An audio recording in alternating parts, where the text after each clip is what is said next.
A very good morning to everyone present here. On behalf of management, our principal, Dr. Katie Thomas.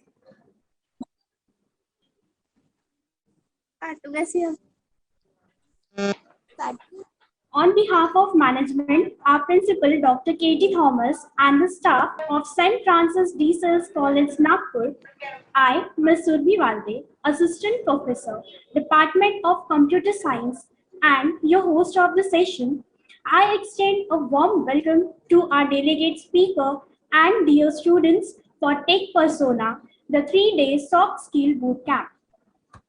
I feel privileged to introduce our esteemed institution, St. Francis de Sales College. It was established in 1956 by Catholic Archdiocese of Nagpur. It is situated in surroundings of Seminary Hills.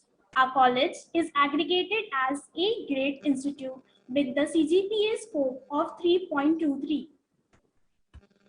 All of us do not have equal talent, but all of us have equal opportunity to develop our talent. Today, day 1 webinar on CV writing. I feel huge delight to introduce our speaker, Dr. Abha Dixit. Dr. Abha Dixit is an academician and a corporate trainer. She holds an MPhil in English language teaching and MA in English literature from Banasthali Vidyapit and has done her PhD in English literature. With more than 10 years of experience in academia, she is an active member of Association for English Studies of India and Literary Perspectives Society.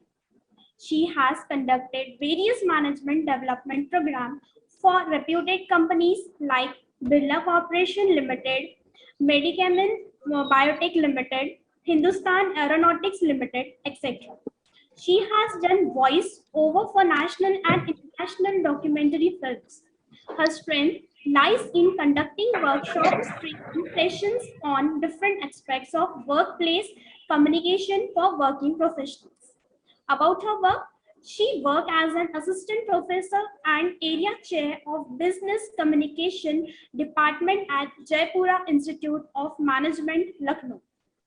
Chair Internal Media Relations is an added responsibility assigned to her here, and she liked to perform it with the same dedication and commitment. Her key areas of responsibilities include teaching, mentoring, training, research, and institutional development. Apart from this, she is very active in designing and delivering training programs on different dimensions of workplace communication for industry professionals. With a strong belief in the concept of servant leadership, she invests her free time at a government school adopted by her, where she teaches and trains children to speak confidently in second language. You are also invited to lend a helping hand in her mission of going together, helping people accomplish their dreams, helping people win. The future belongs to our children. Let's invite in them. Now, I request Dr. Abha Dixit ma'am to please guide and motivate our students. Dr. Thomas, principal of the college, Dr. Sadhankar, dear Surbhi, Vedant, Janvi, a few students who I can see on screen. It's a pleasure to meet you all here. And with that, thank you, Surbhi, for this elaborate introduction. But honestly, at heart, I'm only a teacher. Request all the students, like Avasiji mentioned, requested all of you to turn on your screen, because we are going to talk about communication, CV writing. And how will I tell you about CV writing unless and until I'm aware of who's sitting there and listening to me? So it would be great if I have a few students with their camera on, and let's try to make the session more interactive, right? I would love to have your questions, answer all the queries and doubts that you have with regards to CV writing. Please feel free to intervene at any point of time. Any question emerges, I would happily answer that, right? So since the topic is, good afternoon, students. Who's this? Please mute yourself. So since the topic is CV writing, right? Let me ask, I can see only two students. On one screen, it's the name has not been rectified. So let me ask Vedant, right? Vedant, you're there. What do you understand by CV? And is there any difference between CV and resume? Ma'am, CV is what we write when we are going to any company, like going for employment in any company. It is our report of achievements and our whatever we have done. Wonderful. So it's a list of all your achievements and all that you have done in your professional career. That's amazing. I can see one more student on screen. How would you define the two terms, CV and resume? Okay, she's gone in the background. So I think Vedant, very rightly, you pointed out that resume or CV is a list of all your, career achievements and the list of skills and knowledge that you have achieved so far till your graduation days. But you see, there's a very thin demarcation between a resume and a CV, right? Resume is a precise, it's a very precise, rather, if to be very exact, it is a 1 to 2 pages summary of your educational qualification, your professional experiences, the kind of internships that you have done, all that relevant information which you think is essential for you to get a particular job. So that is resume. It's comparatively more precise and more concise. But on the other hand, a CV is a more detailed one, right? So CV is more detailed. It's like a journal of your academic and professional journey. So, you might have been journaling a lot of experiences, learning experiences during your classroom also.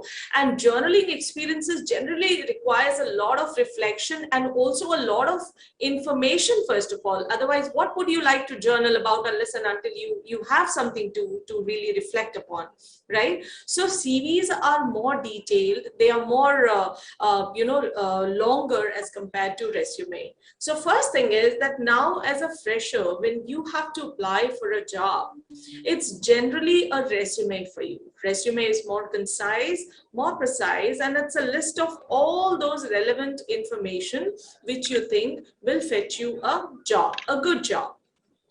Right now, let us, before actually starting to draft a resume, let us first talk about the expectations of the recruiters.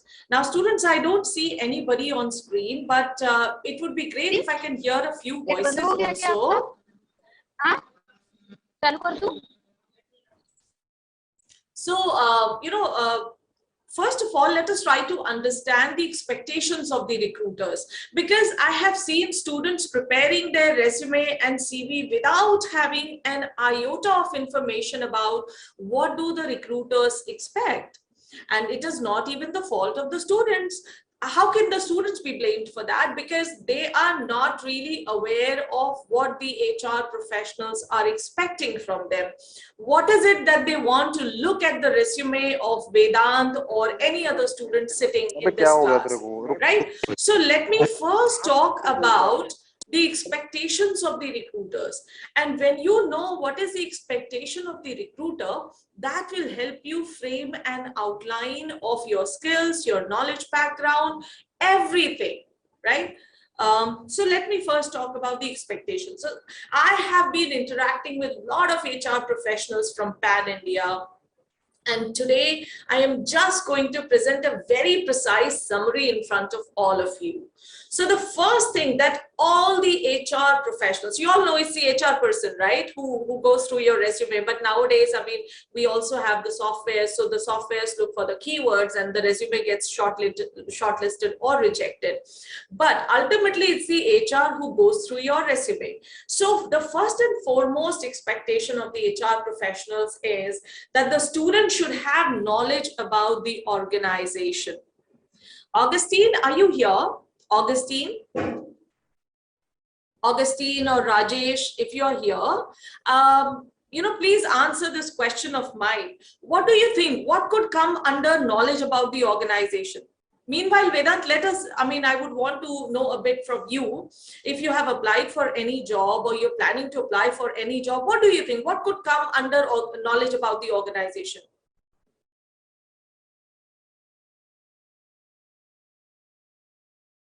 So Vedant has also gone in the background.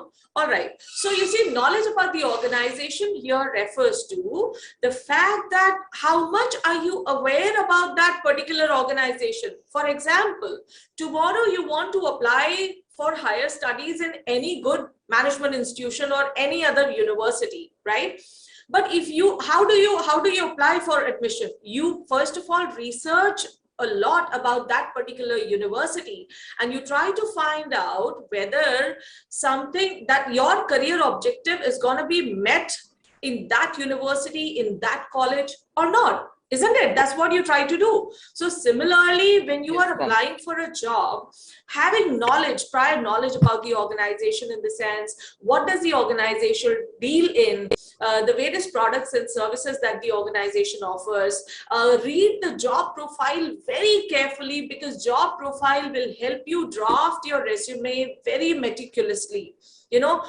Because a job description basically gives you all the requirements which a candidate needs to fulfill for a particular job.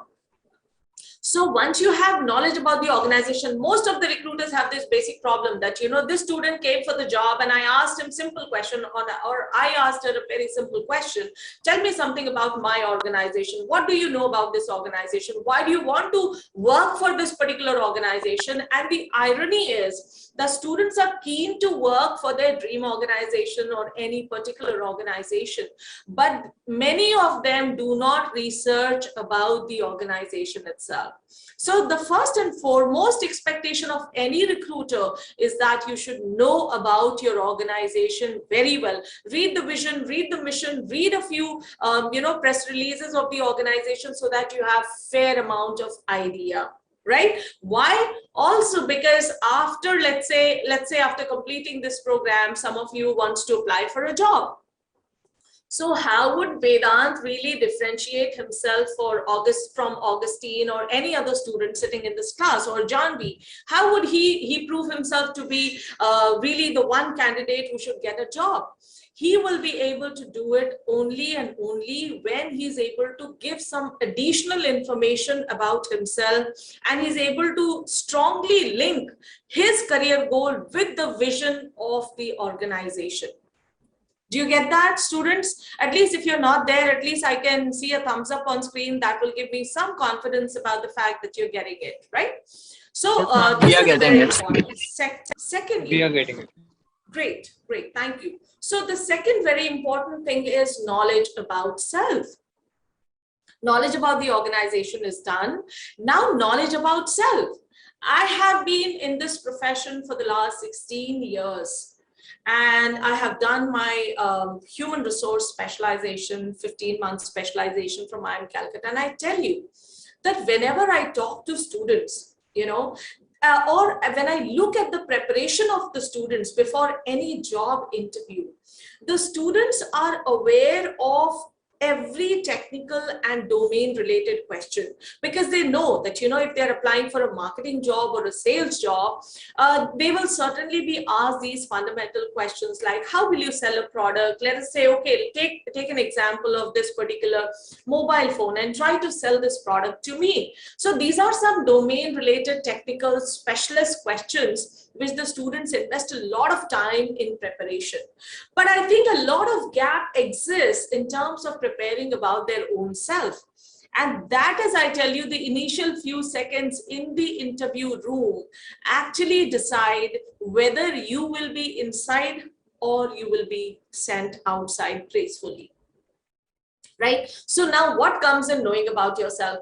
So many times I've come across students, if you ask them, okay, let me just ask this question to Vedant. Vedant, unfortunately, I have to come back to you every now and then because there's nobody else on screen. So I have to ask you, right? So please don't feel that I'm evaluating you anywhere. Because it's a very simple thing that is also, written in your resume, and it's also asked during the interview room. What is your biggest strength and weakness?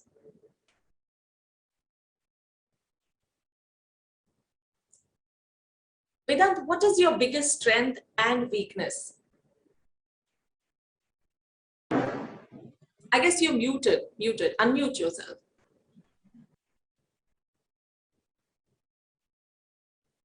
Anybody, if somebody else would like to talk about strength and weakness. Ma'am, actually, there was some problem with my phone, it was getting hanged. That's okay, why. no problem. Yeah. So tell me, please. My biggest strength, right? Yeah. And from the perspective of a recruiter, let's assume that you're applying for a job, you're writing your resume, and in the resume also so many times, you're asked to write your strength, isn't it? So what is that one strength which you think will help you fetch any job, any of your dream jobs? I love reading books. Okay, you like to read books. That's interesting. Okay, let me tell you. Okay, which is any one book that you have read recently? I have read The Immortals of Meluha. Meluha, Amish, right? Yes. So you've read the trilogy? Not the third part completely, but Okay, all right.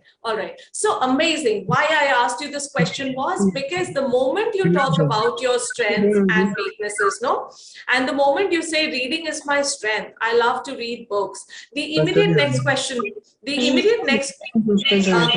can somebody please mute here?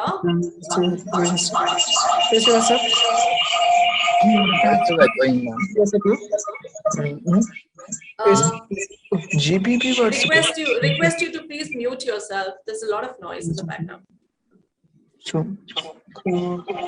Please mute yourself. Ankurji, please ask the students to mute themselves. Students, please mute your mic. Okay, ma'am. Aman, I think it's your mic. Thank you.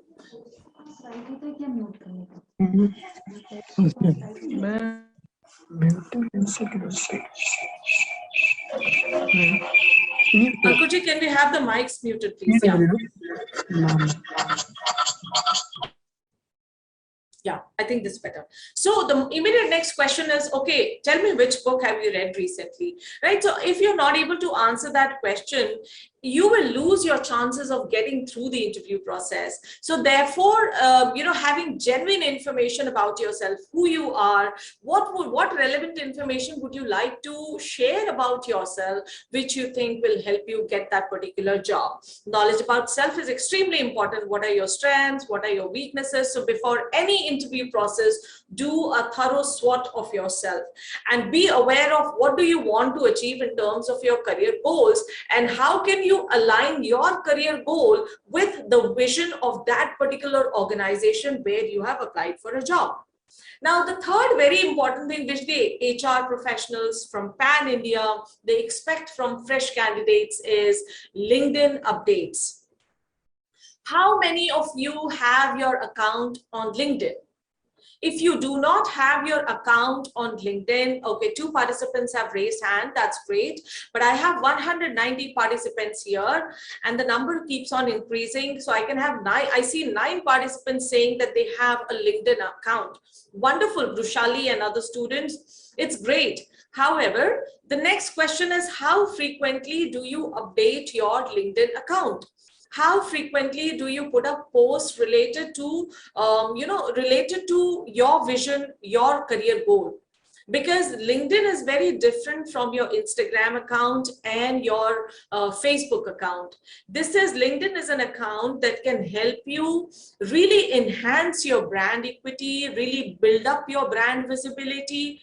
Like, for example, I feel Aman Pemburne, Aman sitting here, Aman is a brand in himself, right? Aman, are you a brand? Every student sitting in this class is a brand in himself or herself. But how will you contribute to the growth of any organization, which again is a brand in itself? So you will be able to contribute to the growth of any organization or organizational brand only when you are able to establish your own brand.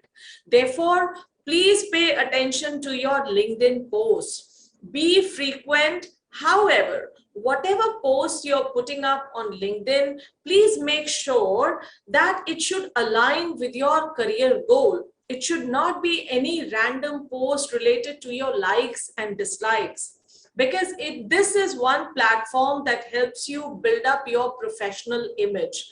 Therefore, HRs also go through, before you apply, when you apply for any job, they also visit your LinkedIn profiles at times to see what kind of a professional are you, what kind of skills and knowledge do you possess about a particular domain, what is your interest area, and what have you been doing in the past few years. So they just try to have an idea based on what you put up on your LinkedIn post.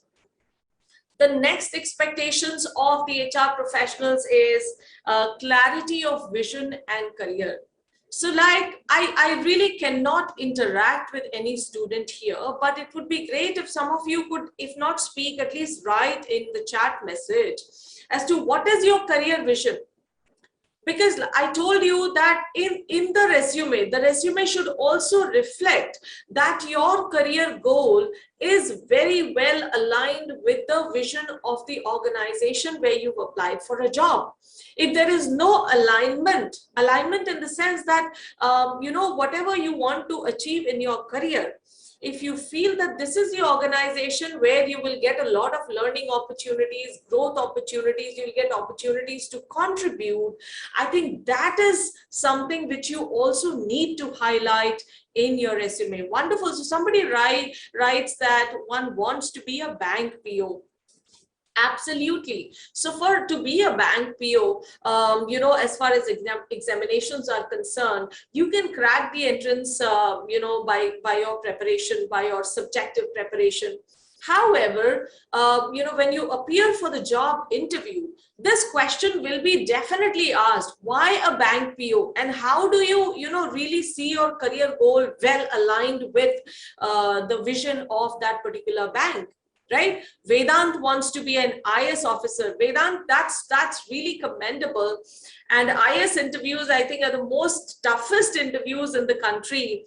Neha Narad says that she wants to be an English professor. Wonderful, Neha. So all those students who are writing these responses, whether you want to be an IS officer or an English prof or, a bank PO or a software developer, wonderful.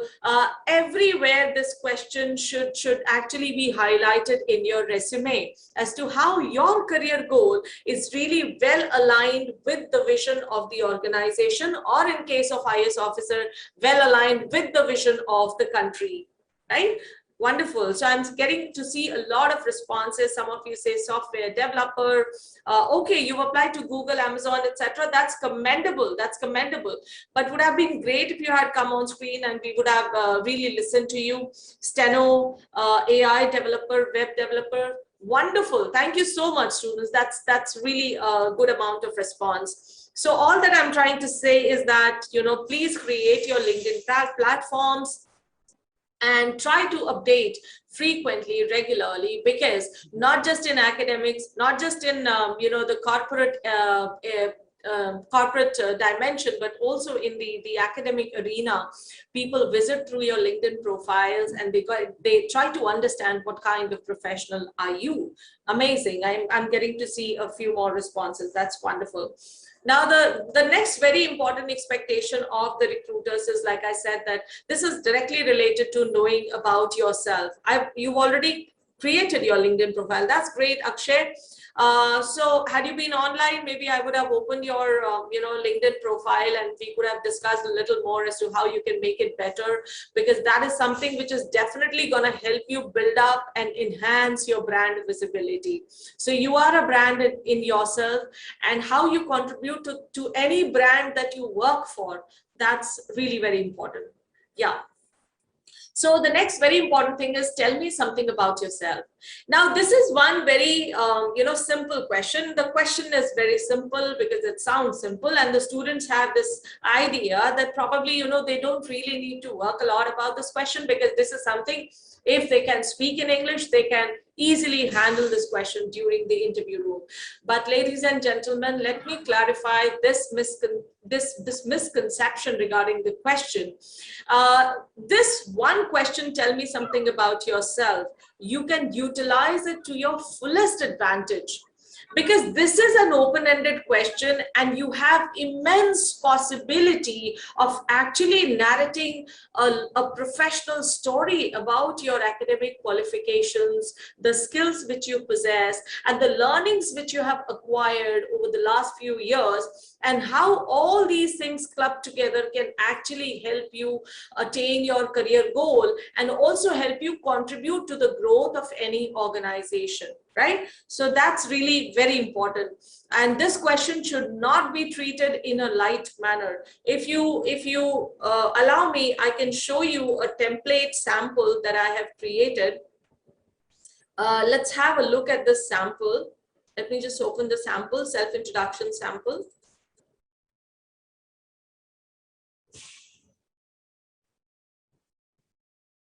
Yeah, so let me share my screen now. So can you see this? Yeah, I'm sure my screen is visible to everyone. So this is one question that is very, very common. And most of the time students take this question in a very light manner. Tell me something about yourself, because they think I know how to speak in English. I can just go and frame things on the spot. But let me tell you that framing things on the spot would not help you, because the job requirement, every job requirement differs from one to the other. And you'll have to frame your self-introduction as per the requirements mentioned in the job description. So what have I written here? Please note it down if some of you can note it down, and avoid writing on my screen. When you talk about yourself, be confident and concise.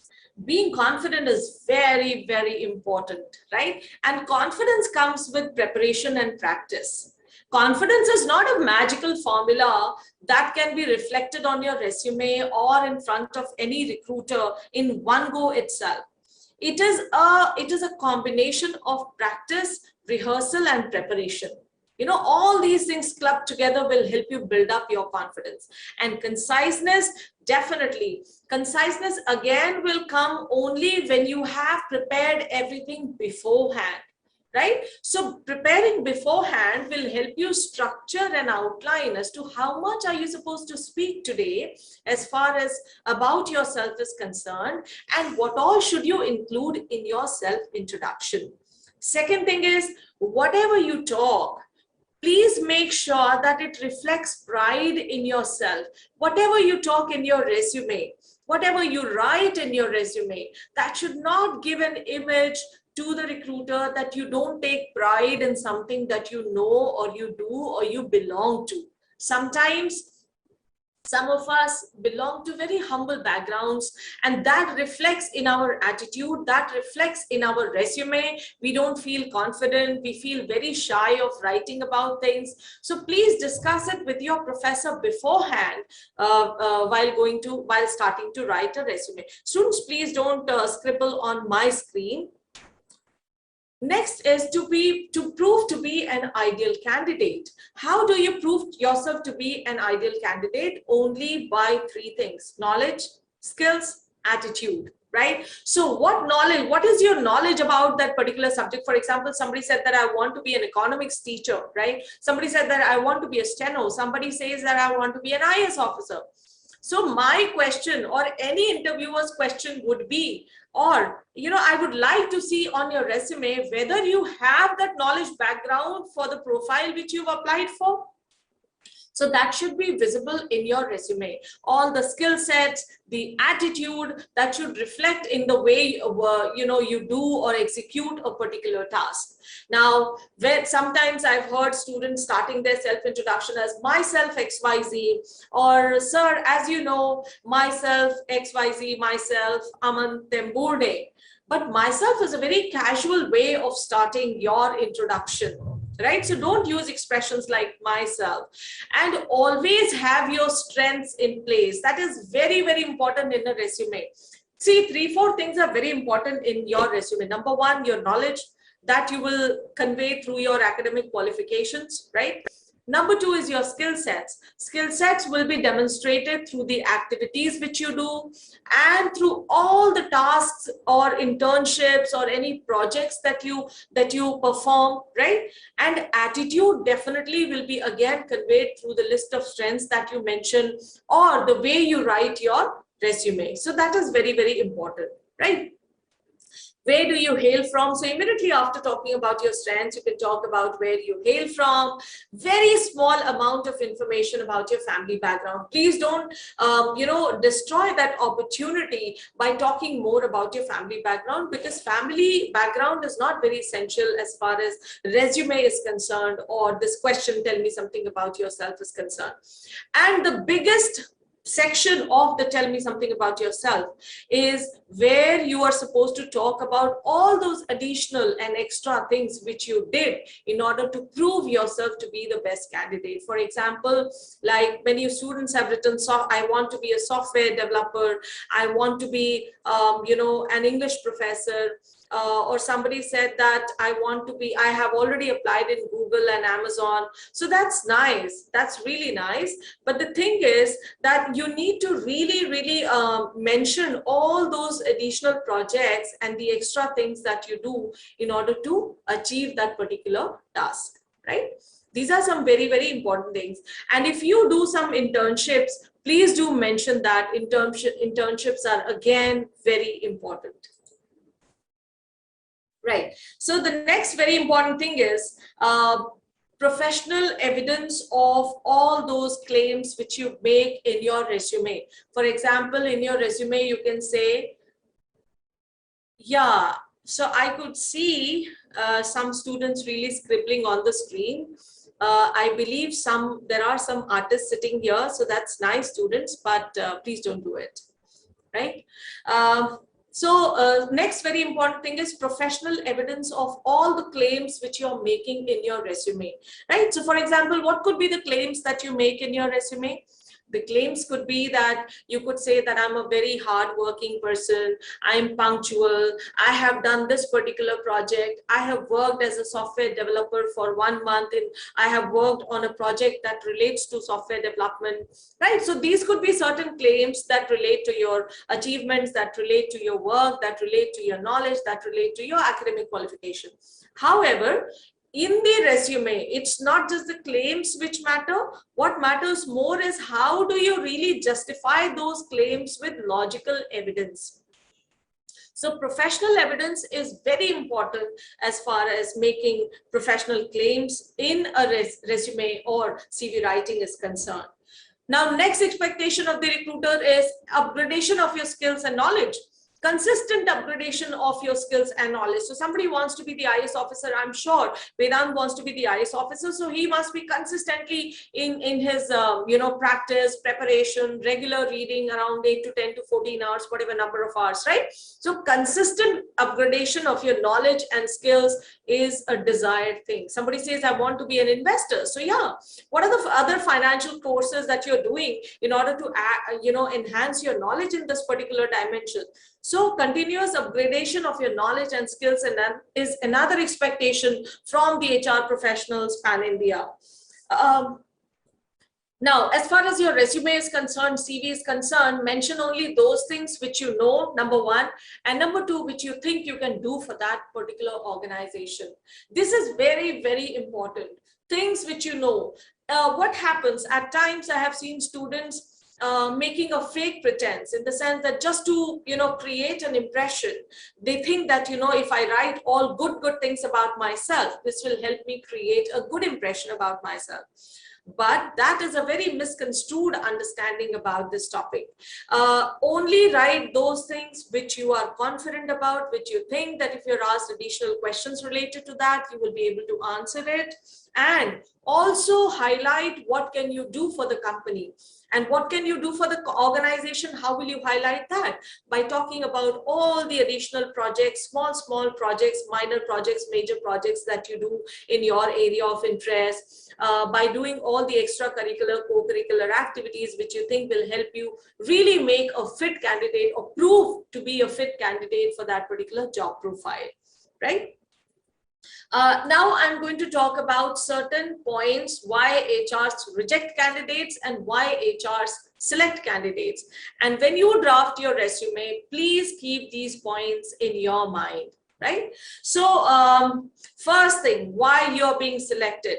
Number one is no matter how good you are in your domain knowledge, in your technical knowledge, but if you don't know how to present that knowledge, your effective communication skills are very, very important.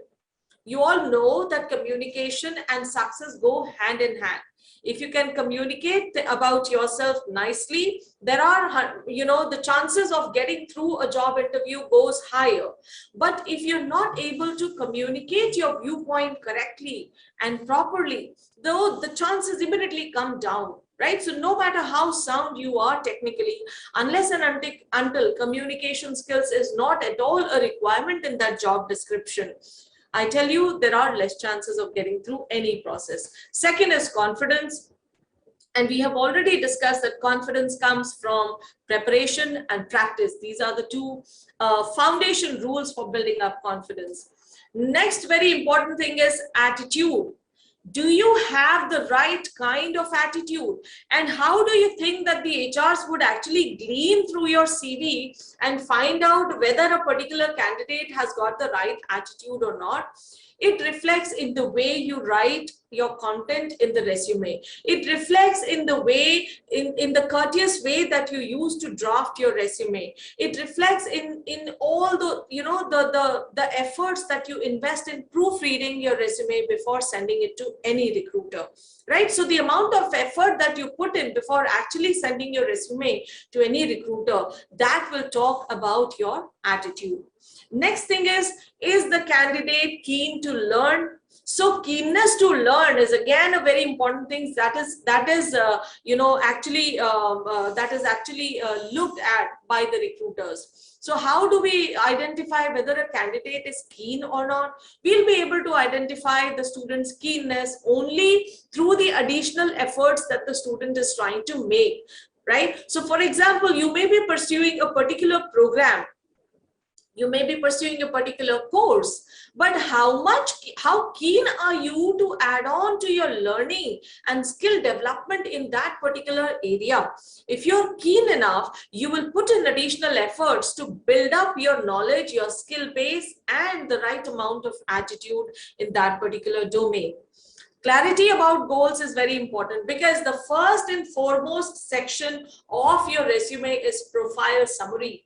And profile summary, if you're not able to put up your profile summary in a concise, precise, and to the point manner, and that is where your goals are very important.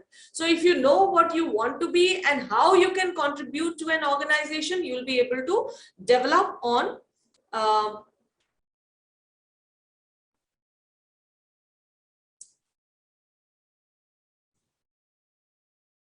okay. All right, ma'am, can you highlight on how to get financial freedom and time freedom, because schools and colleges don't teach this subject. That is why 95% are limited to ENS quadrant in the world. That would be great. We can have a discussion on this concern of yours, but I don't know what's your name because it is your professor's name. You're writing by your professor's name. And secondly, it would be great if you can come on screen so that we are able to have a better discussion. And then Akshay is writing, if there's a gap in the education of the students, then how can he or she answer that question in the interview? Absolutely, Akshay. However, you see, you cannot solely blame the education sector for that, right? You cannot solely blame your college or anybody who's provided you that knowledge, because I think a lot of effort has to be invested by the candidate himself or herself as well. It is reciprocal, your professor, your teacher, your institution can give you a limited amount of knowledge because there is a foundation of something called as course outline. But how much additional effort are you putting up from your side? So that is something that the recruiters always look at. How to get training of communication skills. I will definitely like to answer this question because this is my area, and I will answer your question if you come on screen and ask it to me. So profile summary, I told you that understanding of goals is very, very important. Then the next very important thing, why you get selected, is critical thinking. Critical thinking means Critical does not mean that you start criticizing somebody. Critical thinking is, does your resume reflect that you have the ability to really critically analyze anything that you are being assigned to?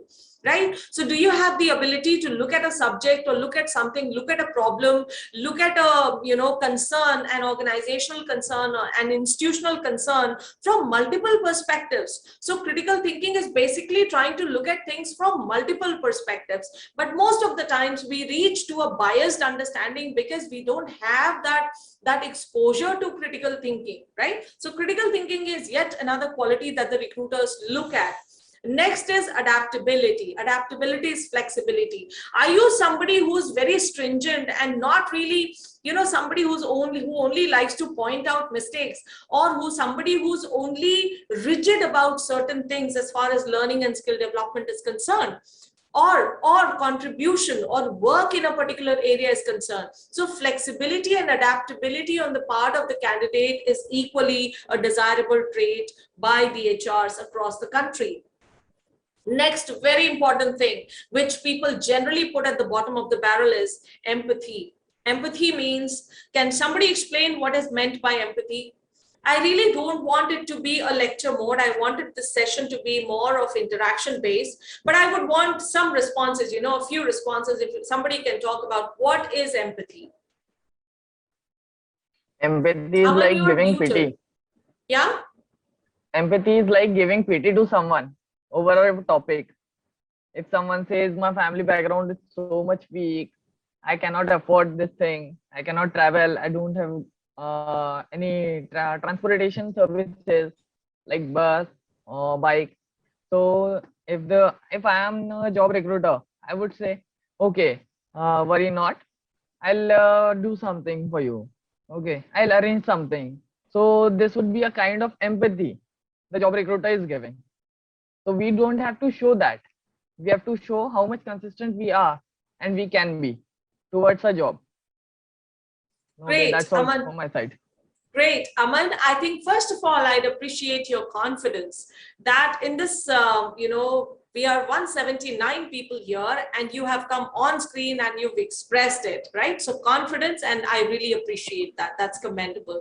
Although there are a few more definitions in the chat, but I will not read them out because I want my students to come out and speak for themselves. So if you're willing to come on screen, please read out all that you have written. Else, I'm going to continue the discussion. Is there somebody else who's going to come here? Empathy means to understand someone's situation. Wonderful, Srishti. So can you give me an example of this thing? How can you really portray this thing in your resume? Ma'am, we can portray this thing in our resume. Let's take an example. I and my friend is sitting somewhere. If she conveys some of her problems, I can give her empathy by understanding her problems or by giving some sort of solutions to her problems. Okay. Do you agree with what Aman has just said? So, feeling pity, feeling sorry for somebody's concern, somebody's problem. Ma'am, both the thing conveys the same, but the thought of thinking is different. How is it different? How is it different? Can you elaborate a little more? Ma'am, can I? Ma'am, Neha, let Srishti complete and then you can add. Ma'am, he said that feeling pity about something or for the someone who don't have or lack to that thing, we are feeling pity. That is his message. And according to me, empathy means that if I can help or something a sort I can do to that so that her problem can be finished. Okay, wonderful. That's a value add. Ma'am, we can say that empathy to give anybody emotionally support or supporting someone in worst situation. We can take it in that situation also. We can use that word in. So, Khushi, you were trying to say that it's very similar to what Srishti has said, that to provide all the support that you can from your side to help that person recover from that situation, right? Ma'am, empathy is basically something in that situation we can imagine ourselves on their place. I mean, if they are going through, if someone has lost their loved one, and so we can imagine ourselves on their place, and we can clarify things to them, like how it's the definition which Aman gave was of sympathy, I guess. And other what empathy is actually imagining ourselves on their place. Bang on. I think, Neha, that was a very accurate definition of sympathy and empathy. But I really appreciate all four of you, Aman, Srishti, Khushi, and Neha, all four of you for coming here and expressing your point of view. So you see, there is a very thin line of demarcation between sympathy and empathy. Sympathy, like Aman, you said, feeling pity. That is more related to sympathy, right? So you can sympathize, right? You can feel pity for people. But empathy is a much more deeper concept, like Neha said, like Khushi said, like Srishti added to it, that you try to find out ways to really help somebody overcome that situation, right? For example, one of your friends is really finding it difficult to prepare for his or her interview processes. And that particular friend has appeared for 4 or 5 job processes, yet has not been able to get a job. So you can be sympathetic by really feeling pity that, oh my God, XYZ has been preparing for so long and yet the person has not got a job so far. So that is feeling pity, feeling sorry for somebody, but you're not doing anything here in this situation. But your approach will immediately become empathetic, from sympathetic to empathetic. The moment you try to find out, okay, fine, XYZ, now let me, since I've already got a job, or I already have some experience, or I know how to prepare for a job interview, I will help you. So I will guide you. I'll invest half an hour every day with you and will teach you as to how you can prepare for a job interview. So that's a more empathetic, right? So empathy is actually being in the other person's shoe. And unless you step yourself in the other person's shoe, you never realize where it pinches. So empathy is yet another very important thing desired by all the HR professionals. And students, please, this is nothing bookish that I'm sharing with you at this platform.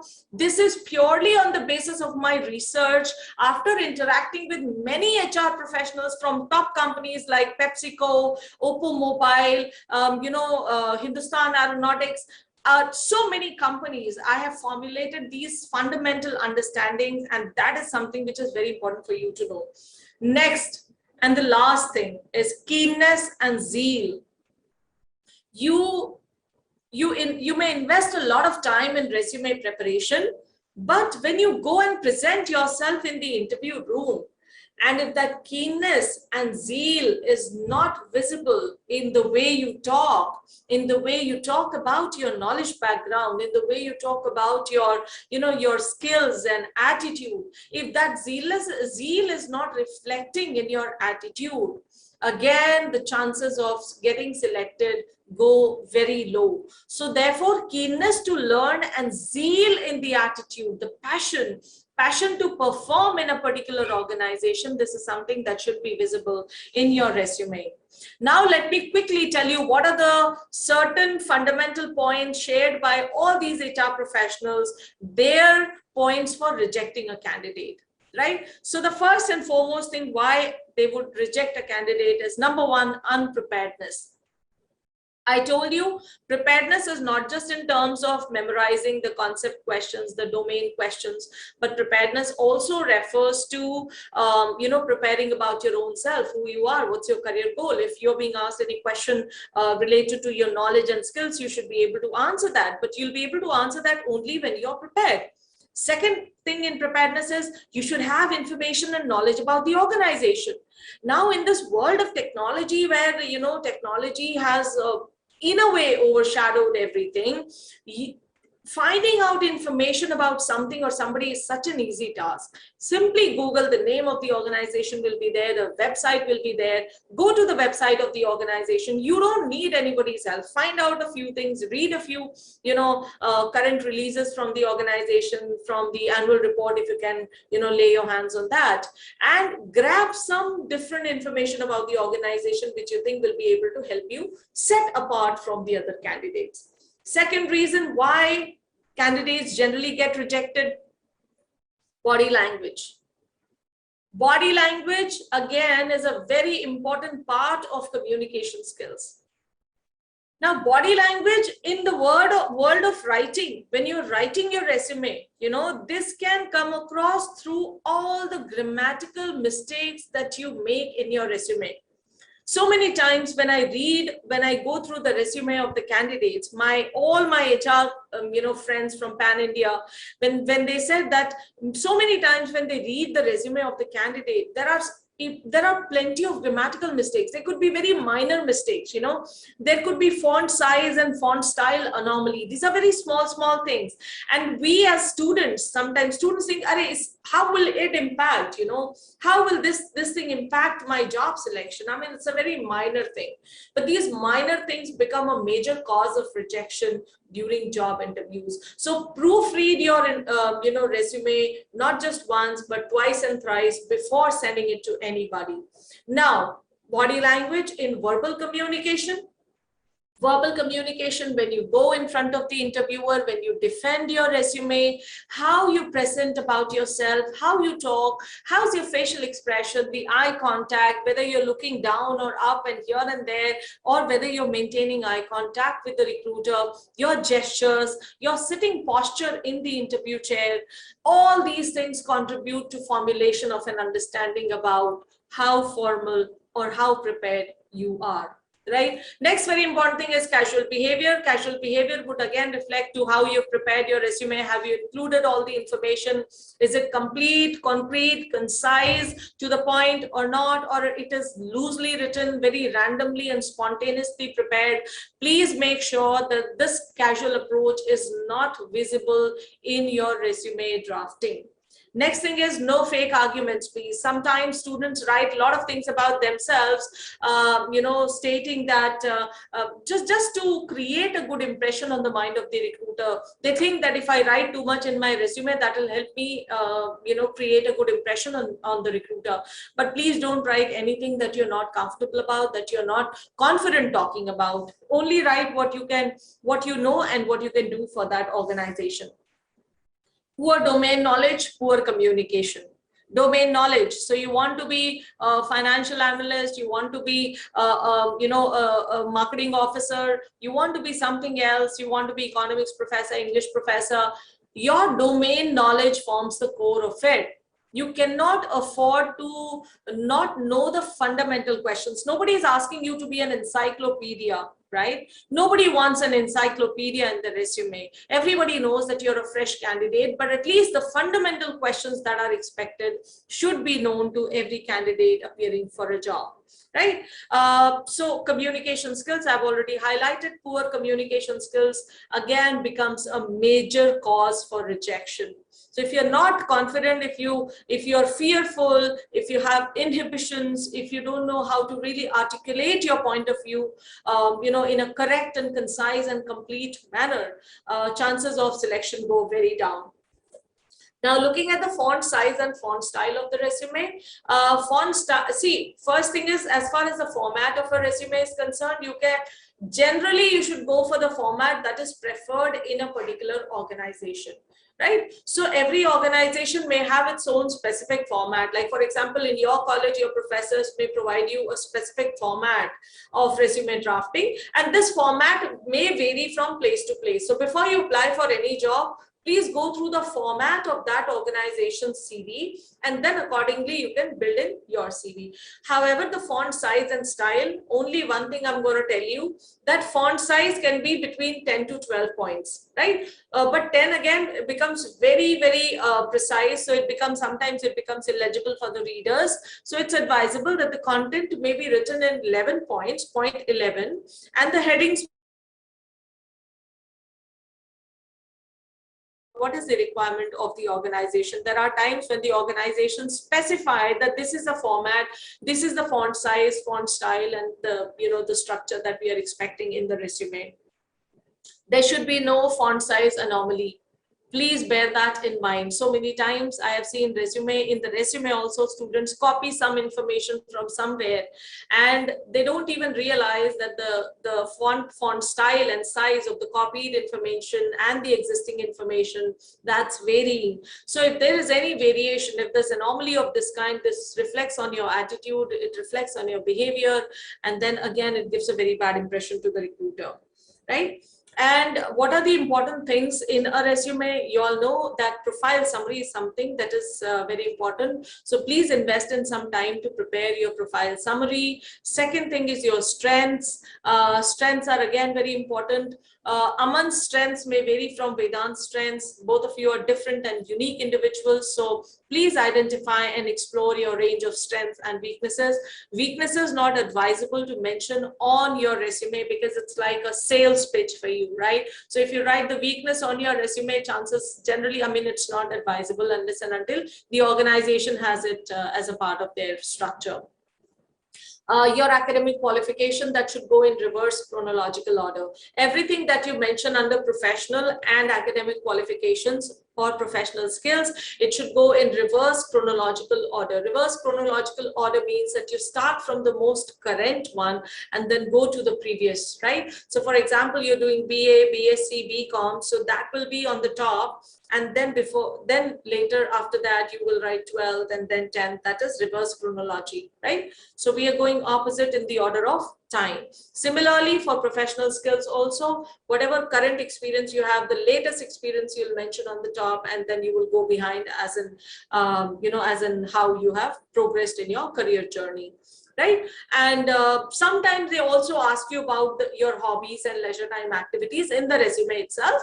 So when you write about your hobbies and leisure time activities, please make sure that this hobby of yours or the leisure time activity should have some sync with your career profile. Okay, for example, some of you, your friends have written that they want to be English professors. Some said that I want to be economic professor, right? So if let us say the career profile is being an academician, and there is something that you may be very fond of music or dance or any other hobby of yours or cooking, right? How do you think you're going to align this hobby with the career profile that you have chosen to be to opt in your life? So please make sure that you write only those leisure time activities and hobbies which you really think will help you connect your vision with the organization's vision, right? Okay, so with this, I think I am through with all that I had to share.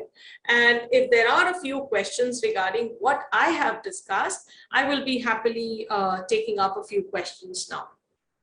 So I was asked to speak for 1 hour, and I have already spoken. Now I would want students, if you have any questions, please feel free to ask questions related to what we have just discussed. Naresh, you want me to share my screen? Actually, I had shared the format for self-introduction that I had prepared for my own students.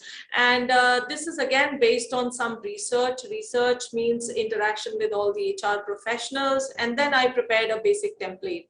So I can just, reiterate the important points here, that in the self-introduction, please do not focus more on your family background, because it is you who has to go for a job interview, who has to defend his case. So please try to talk about your strengths, your knowledge background, what you are good at, the internships that you have done, the minor and major projects that you have done, and try to create a sales pitch out of it. Because this one question, tell me something about yourself, it's an open-ended question, and you have I think this gives you the biggest opportunity of converting the whole interview scenario in your favor. So please prepare for this question beforehand and invest some time here. Okay, one student has asked me how to get training of communication skills. Can you come on screen and ask this question? Would you feel comfortable coming on screen and no? Okay, no problem. See, communication skills is a very broad area. In communication, what exactly are you talking about? Are you talking about spoken communication? Are you talking about public speaking skills? Or you're talking about writing? Because writing again is a very important thing, right? However, I think what I can infer from what you have written here is probably you're referring to verbal communication in front of many people, or one-to, in your college or at various public speaking platforms. See, the only way I believe communication can be improved is by practice, because I strongly believe as a professor of communication that communication is very similar to mathematics and logical reasoning, right? So the more you practice in mathematics, the more fluent you become in terms of handling the formula, in terms of really understanding what the question pertains to and easily solving it. Similarly, communication skills can be honed by more and more practice. If you feel that this is a concern in your area, and like I have told you that this can be one strong asset of yours, what I would advise you as students, you can create your own small groups, and you can every week, maybe thrice or twice, you can come together and speak on different topics of your choice and ask each other to evaluate. If that is also problematic for you, if you're not comfortable doing that, then the second solution can be that at your home, at your hostel, wherever you are, right, please speak on random topics, record it in your mobile phone. Nowadays, I think all the students have very, very good quality smartphones. Record it in your mobile phones and view it later. Because when you watch yourself performing, that recorded speech, you will get to understand your gap areas. And like I told you, that there is no replacement for practice. No replacement for practice. So you'll have to practice to be really proficient and efficient in English communication skills. Ma'am? I think I am through. If there are more questions, I will happily take up a few questions. Excuse me, ma'am.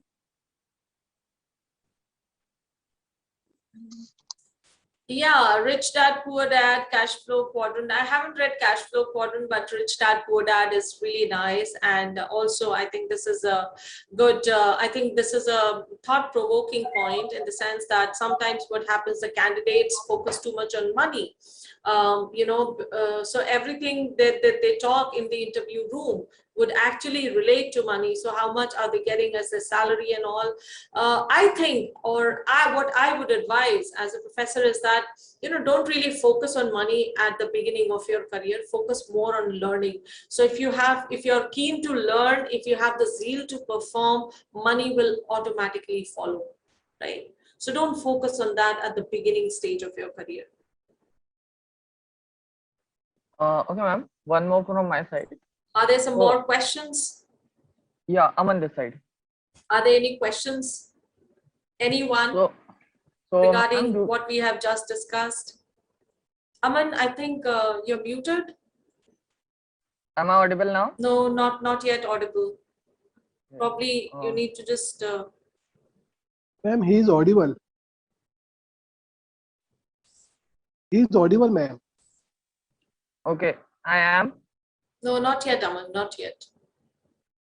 Okay. Just try removing the microphone again, and then... Aman is audible to all of you?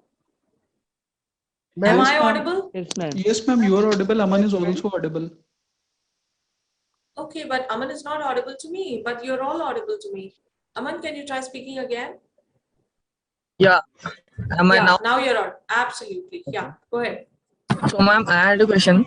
So, do we need to be specifically clear in a CV or resume about our educational qualifications? Absolutely clear.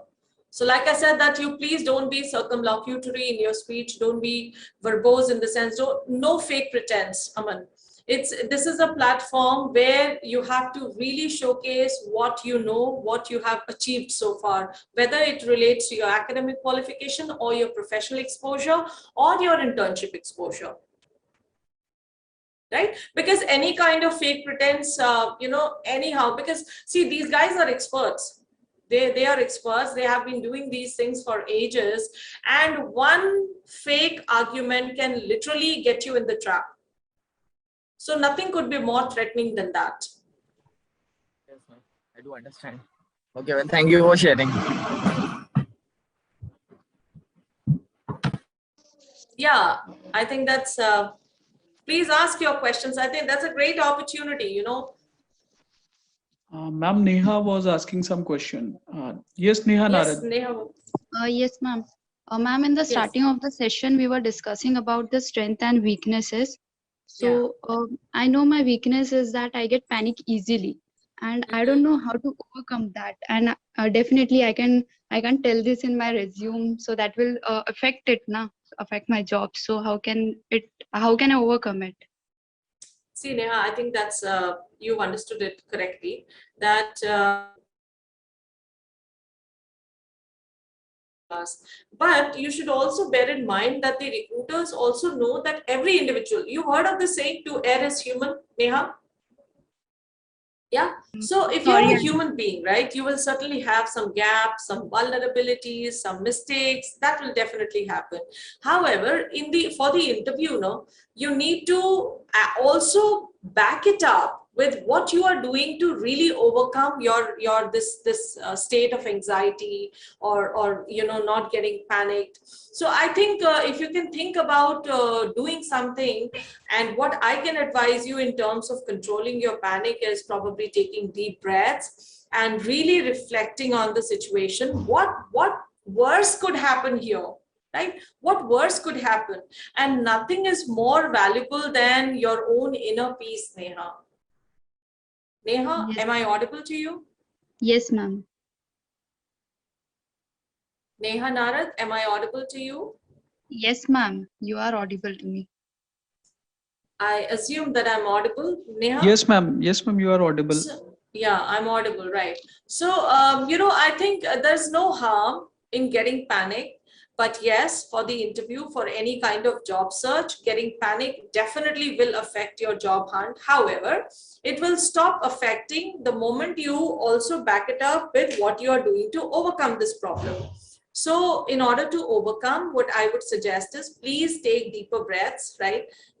Whenever this kind of critical situation arises, take deep breaths, have a glass of water, and really think through the situation.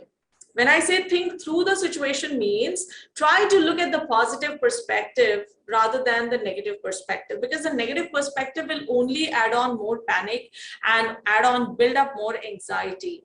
But when you start thinking about the positive aspects, you'll have more confidence, you'll gain more composure, and you'll be more poised, right? So this reminds me of a very good book by Rhonda Byrne, and that is The Secret. The title of the book is The Secret. And it's my advice to all the students to read this book. This book says that whatever you think about will surely happen. If you think positive, you're going to attract positive things in your life. What if the person has a stammering problem, Akshay? That is not at all a problem. Akshay, please watch a film. I'm suggesting a movie, The King's Speech. Okay, how to overcome stage fear. So let me first answer Neha's problem. Neha, please back it up by saying what you are doing to overcome this state of panic and anxiety. And the ways that I suggest you to build up this thing is taking deeper breaths whenever this kind of problem arises. Have a glass of water, think through the problem, focus on positives. 4 points, right? And fifth is read the book, The Secret. If you think positive, positives will be attracted. If you think negative, you'll be more panicked, you'll be more anxiety filled, right? Now let me take up a few more questions. So Akshay, if the person has a stammering problem, let me first tell you that stammering is not a problem at all, right? Stuttering is not a problem at all. However, the problem is when you know and you don't wish to work upon it. That is the problem. That becomes the problem. So you know that this is your weakness, but if you're not willing to work on it, this will be a problem. Stammering is never a problem. I have been teaching communication to management and graduate students for the past 16 years. And I have come across many students in my career, those who had stammering issues or stuttering issues or fear issues. This is not a problem. But it becomes a problem, and it will become a problem if you don't put in efforts to really overcome that. Now, I have a beautiful suggestion for you. The only way we can really reduce it,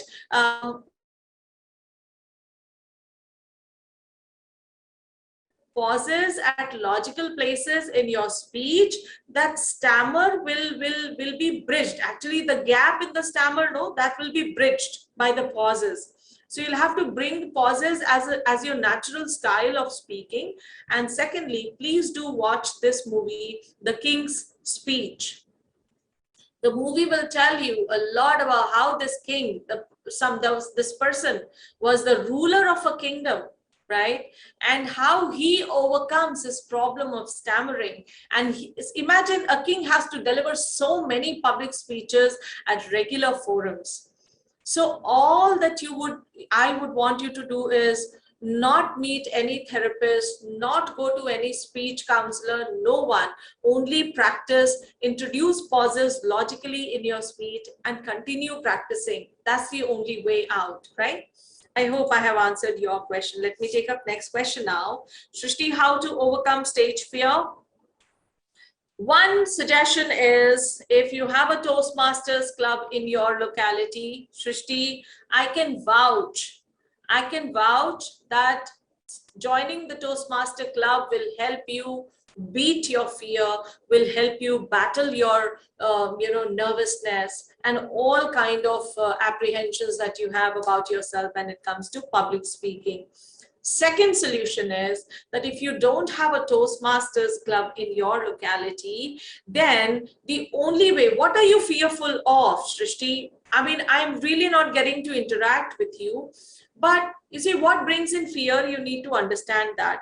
Whenever you go to speak in front of your class, or whenever you're making a presentation or any kind of, oh, so it's the presence of people, right, Srishti? So it's the presence of people. It's so like somewhat nervousness comes inside that, am I able to or am I not able to, something a sort of that.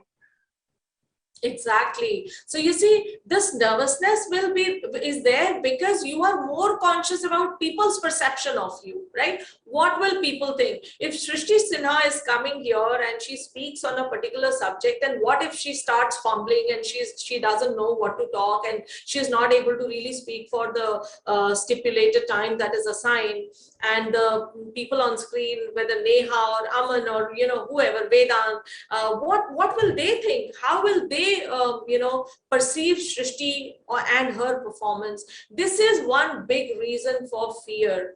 So Srishti, the only formula for handling this concern is, you are the only person who can actually control your mind. Yes, ma'am. Isn't it, Srishti? You cannot control other people's perception of your own self. People will always talk. No matter how good your speech is. For example, let's take the case of Barack Obama. I really find him to be one of the best orators in the contemporary era, right? And what do you think? No matter how good he is as an orator, do people not comment on his communication style? Do people not comment about him?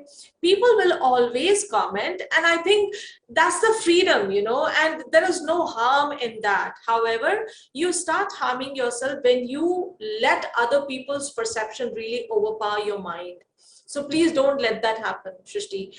That fear only you can remove. And how will you remove? By doing that exercise more often. Yes, ma'am. Did you get that, Srishti? Yes, ma'am. So the more you're fearful, please take it up as a challenge. Has anybody read Mahatma Gandhi's autobiography?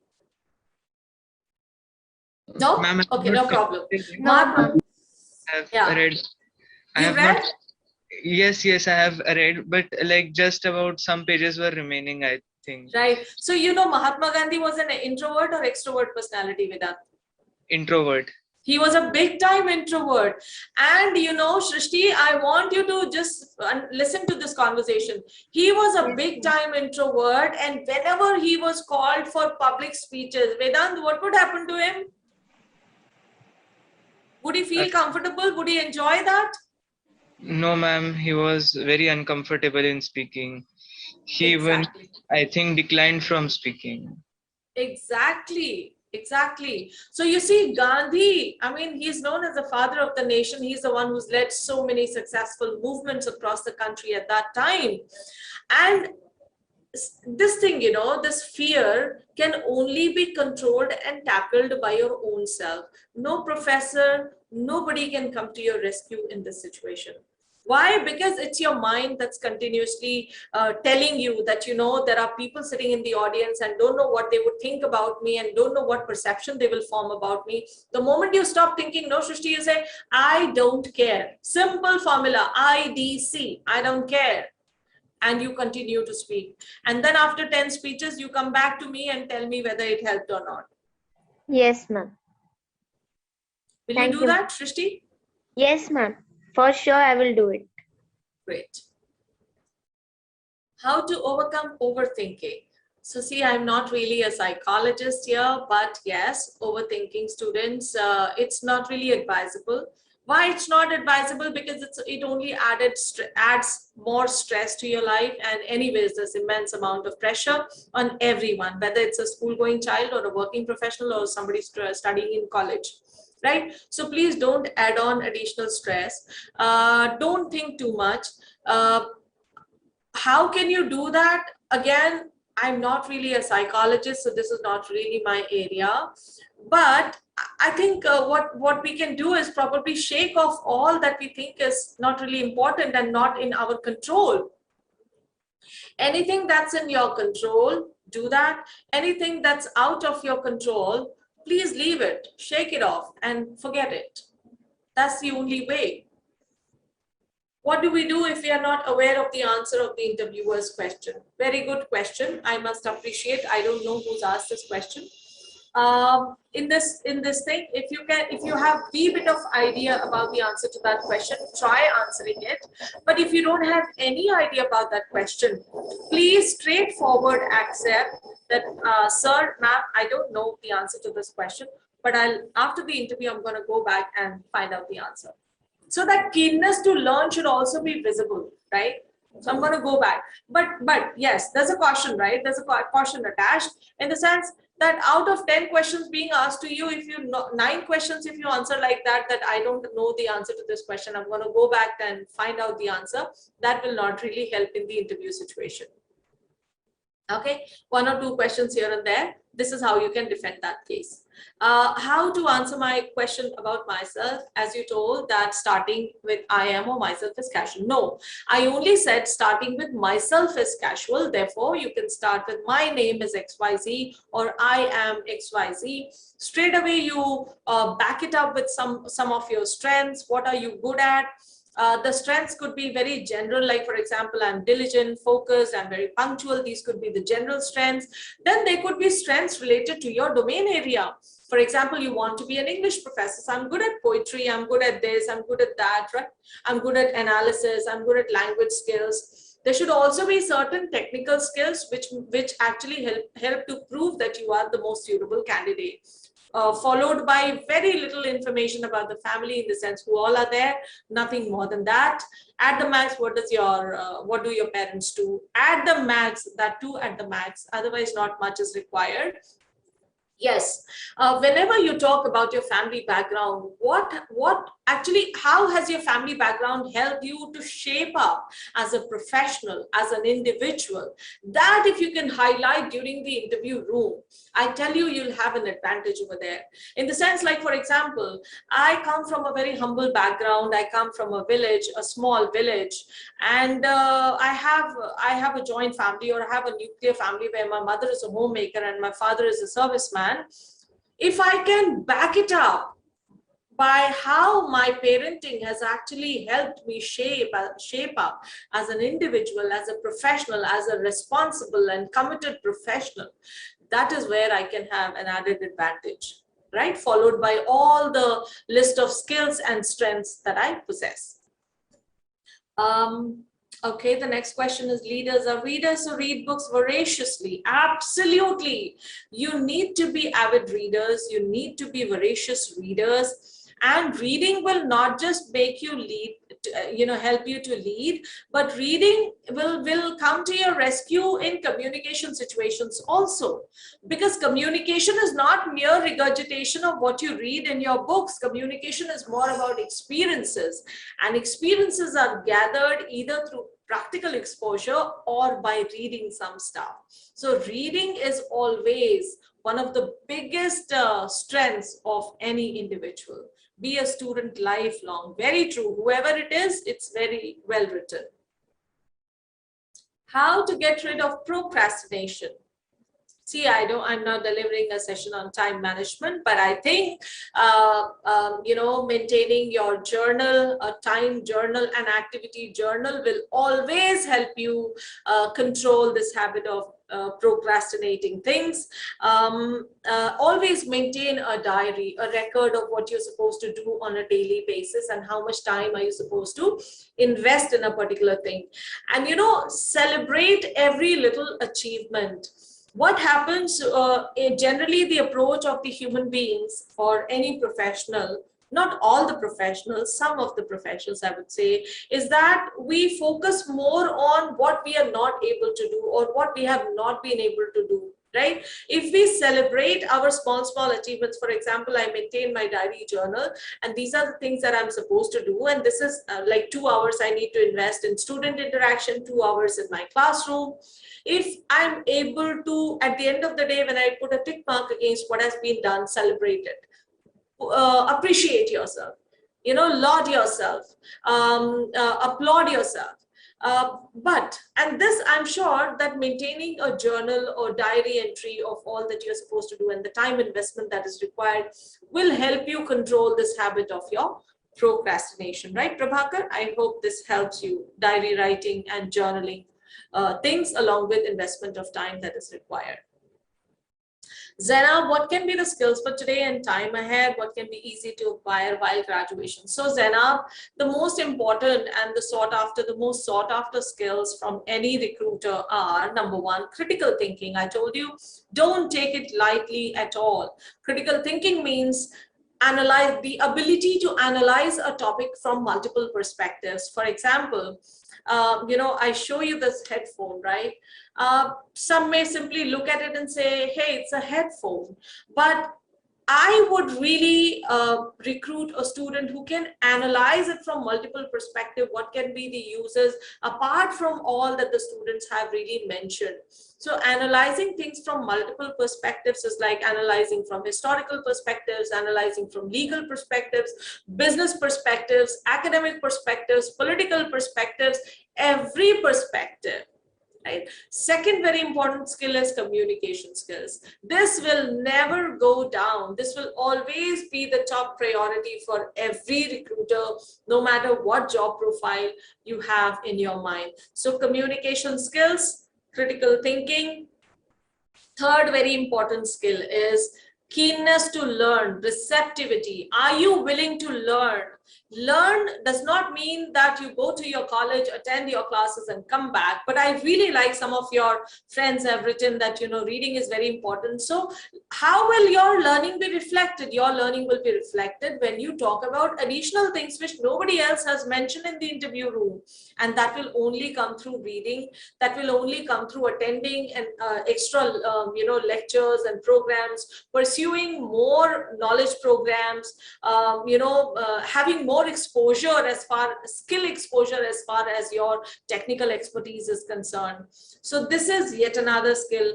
Third one is adaptability of flexibility. How flexible you are. I would never recruit a candidate who tells me that I want to work only in Pune, right? Are you willing to, really be flexible enough, adaptable enough, not just in terms of location, but in your attitude, in your behavior, in your approach to learning, in your approach to working in the organization.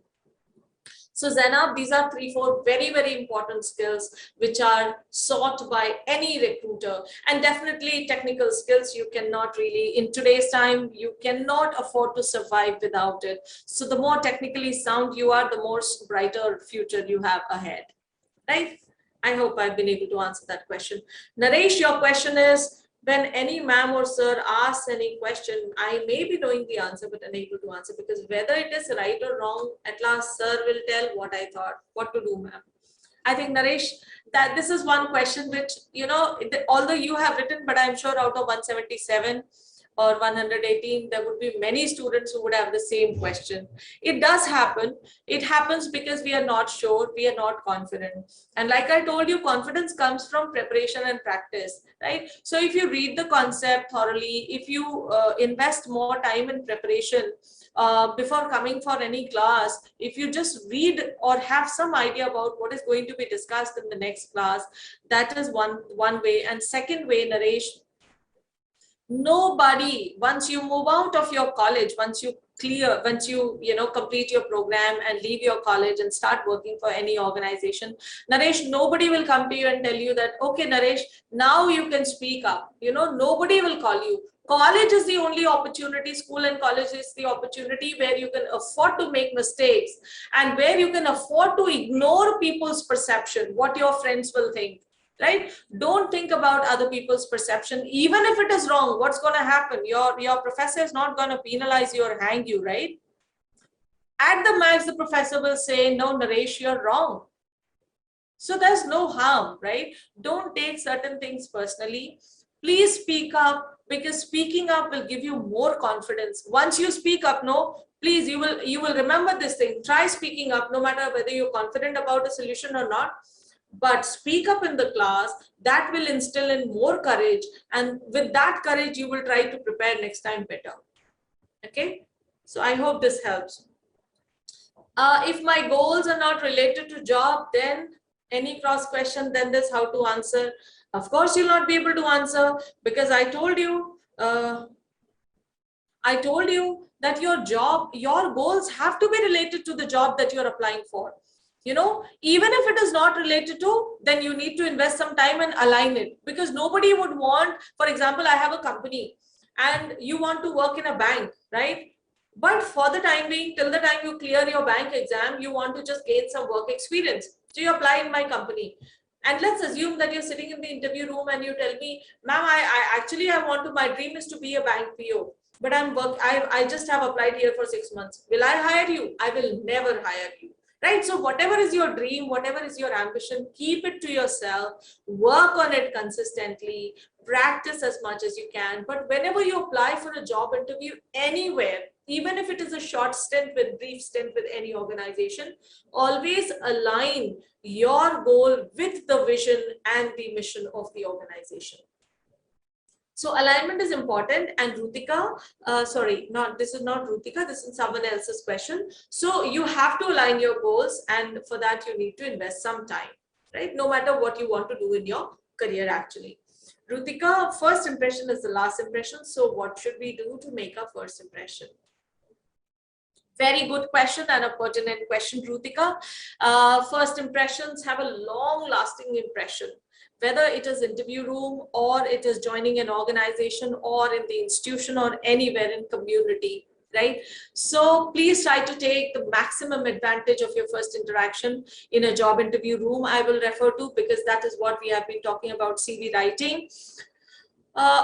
What do you do in the sense, what I understand is how exactly can you really build up a good first impression. So first thing is how your personality, work on your personality, enhance your personality, right? By personality, I don't mean to say that you wear the most expensive clothes and the most expensive jewelry. No, that's not what defines your personality. Personality is more deeper and inner aspect, right? And personality can actually be enhanced through your knowledge, through your skills, and most importantly, how you present it, how you speak, how you communicate about your knowledge and skills to the other person, right? So if you can work on these 2-3 things, and if you're a little professionally groomed, you will certainly have the best first impression, Rutika. I hope you're able to follow these things, and I'm confident that this is going to help you. Sabbe Sagar, ma'am, what should be our reaction when someone comments on our writings like poems and novels? Sabbe, it would have been really wonderful if you had come here and really narrated any of your poems. However, no problem. I think, Sabbe, the same feedback and response for you as well, that people have that flexibility and freedom. Let's accept that it's a free country and let everybody express, right? Let's not try to take things personally. So if somebody is commenting on our poetry writing or anything, on article writing, anything that we have written, don't take it personally, and don't take everything that is being thrown in your territory. Okay, accept what you think is really logical and which really helps you to enhance your poetry writing skills. And the remaining things which you think are just being shared just to let you down or just to demean you in front of everyone, I think they can be simply ignored. Right? So please don't take things personally. That is the only way to deal with this situation. Right? And please take things which you feel that somebody's feedback will help you improve and enhance your poetry writing skills. Go ahead with that. So I hope I've been able to answer all the questions. Thank you so much. Towards the end, we really had a lot of questions, and it would have been really amazing. Last point, last thought, just last piece of thought, that communication is more powerful and compelling if it is face to face. So I'm really thankful to the two students, Vedant and Aman, for being on screen, and Janvi also for some time. So that was really nice. Thank you so much. And please feel free to reach out to me for any query or concern, even in future.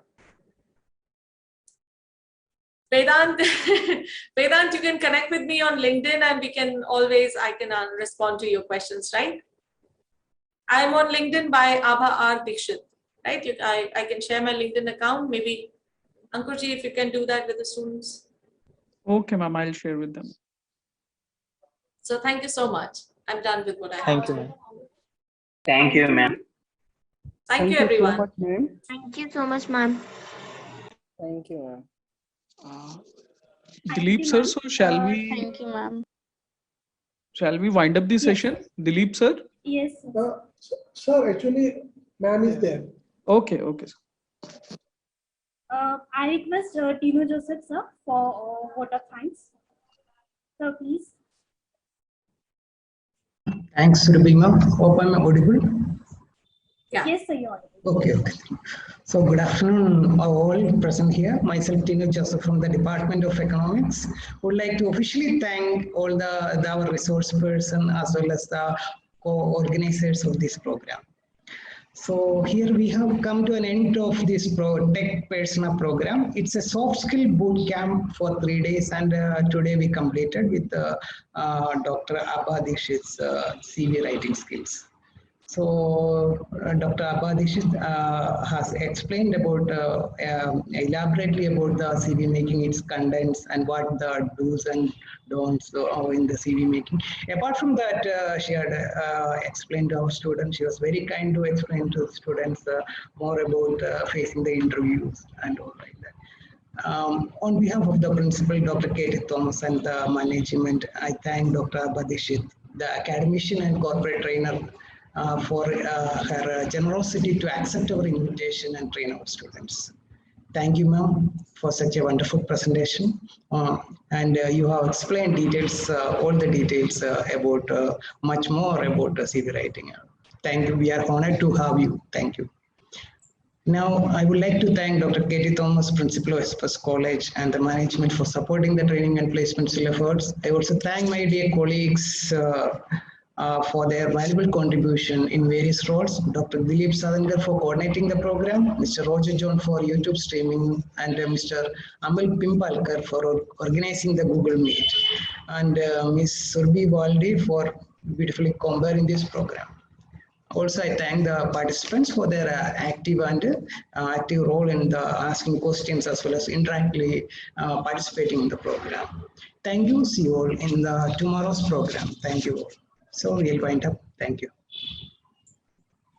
Thank you, everyone. Ankurji, I'm leaving then. Okay, ma'am. Okay, fine. Thank you, students. Okay, so Dilip sir, I'm just ending the meeting. Okay, so tomorrow we will be connecting at the same time. And guys, you can use the same link for tomorrow's session. All the participants, please note, tomorrow we need to use the same link. Those who are joining, actually, the link provided by me, please note, you have to register on the link provided to you so that you will receive the mail, okay, on your mail ID, and you can join using that link. So only your name will be displayed on the screen. So please note it and do the needful. Thank you. Okay, sir. Thank you, sir. So I'm ending this meeting, sir. We will be reconnecting tomorrow. Okay, Yes, all right. sure. All the best. Thank you, sir.